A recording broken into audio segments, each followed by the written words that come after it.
Dementia Researcher with a blog and a rating. Later this month, I'll be heading to Toronto for the Alzheimer's Association International Conference, or AAIC. If you work in dementia research, there's a good chance you already know about it. It's one of the biggest events in the field, with thousands of people coming together from all over the world. I've been a few times now, and I thought it might be worth writing something ahead of this year's meeting. Not a full guide or anything too clever, just a bit of a perspective and some advice that might help if you're going for the first time. The AAIC isn't like most conferences.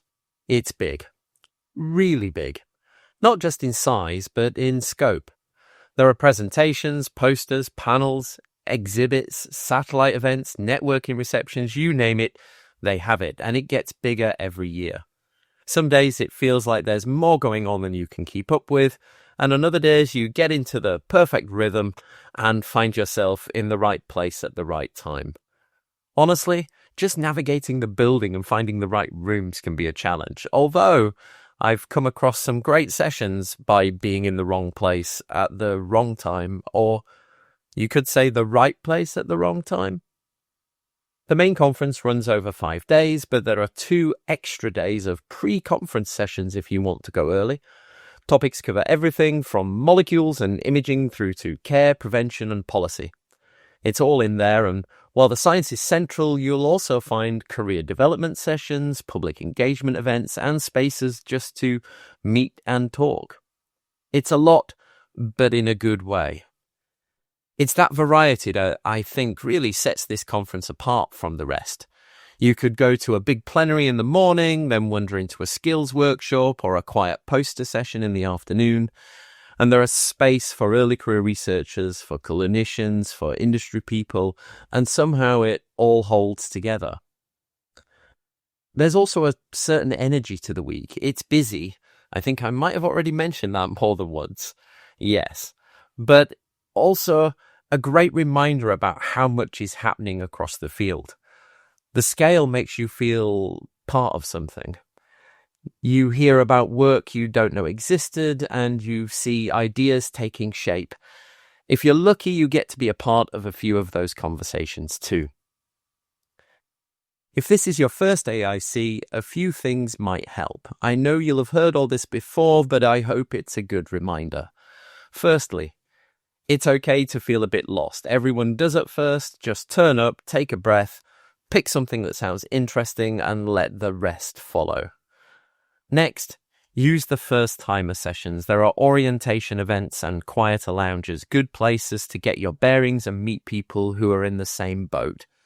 In the Dementia Researcher community app, there's also a place where you can say, hey, this is my first time, I'd like to meet up. Next, don't try to do everything. You'll see posters, panels, workshops, and coffee queues full of people you'd love to talk to.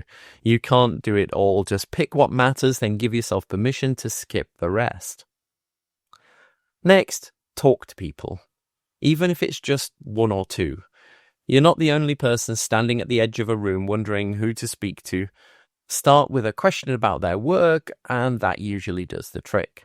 And lastly, take breaks. Honestly, it matters. Grab a seat, go for a walk, step outside. It's a long week with early morning starts and late finishes and lots of social events in the evenings. One of my sneaky top tips, if you fancy having a late morning, log into the online platform and watch the first plenary sessions, which are usually very early, online while you're having breakfast, and then wander across to the conference after the first break. The conference takes place at the Metro Toronto Convention Centre, but if you're reading this and thinking it's too late or too expensive to get to Canada, don't worry, you can attend online and it's well worth it. If you're an iStart member, online attendance is included free of charge, and if you're not already a member, it's still very accessible. Students can join iStart free, and that also, of course, gets you free access to AAIC. And if you're in a lower middle income country, membership and the conference access is also free. Postdocs pay somewhere between $65 and $125 for membership, depending on the country, income tier, which covers everything from both membership and full online conference access. It's good value. You get access to live sessions, posters, networking spaces, and session recordings too, which are available after the conference finishes. If you're not able to attend in person, it's still a great way to take part. Sadly, a lot of the iStart career sessions are not in part of the online platform, but if you're going in person, book those in early too, because they tend to fill up. I'll be there all week. If you spot me, come and say hello, or don't. It's totally up to you.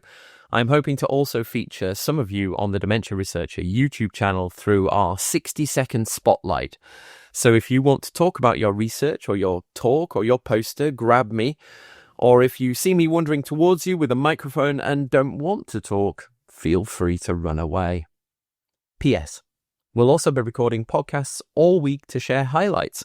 So if you really can't make it, be sure to tune into those to at least get a few of the best bits. See you in Toronto. Thank you for listening. Join the Dementia Research bloggers and share your own views.